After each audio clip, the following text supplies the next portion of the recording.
Bienvenue à quelques minutes avec Dieu. Aujourd'hui, je suis ravi de vous retrouver, n'est-ce pas? Encore aujourd'hui. Et je voudrais simplement répondre, n'est-ce pas, à une question assez importante quand même, parce que euh, nous voyons ces pratiques dans la vie chrétienne. Euh,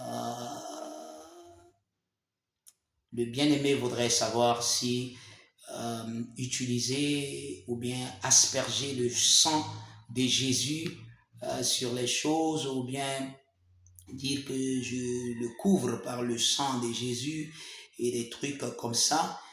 Ces pratiques, est-ce que c'est normal ou pas?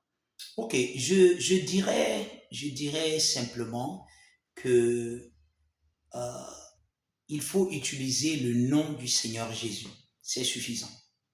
D'accord? Ce qui a été clairement défini et qui nous a été donné à utiliser, c'est le nom de Jésus. Vous voulez faire quoi? Vous voulez, n'est-ce pas, prier pour quoi? Pour une localité ou bien une maison ou bien quoi que ce soit?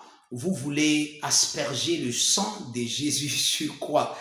En fait, c'est juste une question pour vous. Vous voyez, je soulève juste quelques questions pour vous permettre de voir que quelquefois nous laissons beaucoup plus aller dans le domaine de la religion comme on a tendance à nous qualifier comme ça. Parce que l'homme aimerait voir, vous voyez, quand vous allez, par exemple, chez les sorciers, voilà, et en Afrique, même dans nos églises, hein, ces pratiques, n'est-ce pas, ces pratiques, je peux dire, culturelles et autres, ont été ramenées beaucoup à l'église. Et Jésus a parlé de cela, même en son temps, il a dit, avec votre culture, vos traditions, vous avez rendu inefficace la parole de Dieu. Aujourd'hui, mais on peut voir cela partout à l'église. On amène nos façons de faire, les trucs que nous avons fait, voilà, des partout, et quelquefois on amène des pratiques occultes ou bien des pratiques, voilà, dans l'église. L'église a sa façon de faire, la façon de faire des dieux. On n'a pas deux manières. On vit dans le royaume. Mais ce qui a été clairement dit, c'est d'utiliser le nom de Jésus. D'accord? Les souverains sacrificateurs utilisaient, n'est-ce pas, le sang de Jésus et le sang, par exemple, des agneaux et des animaux.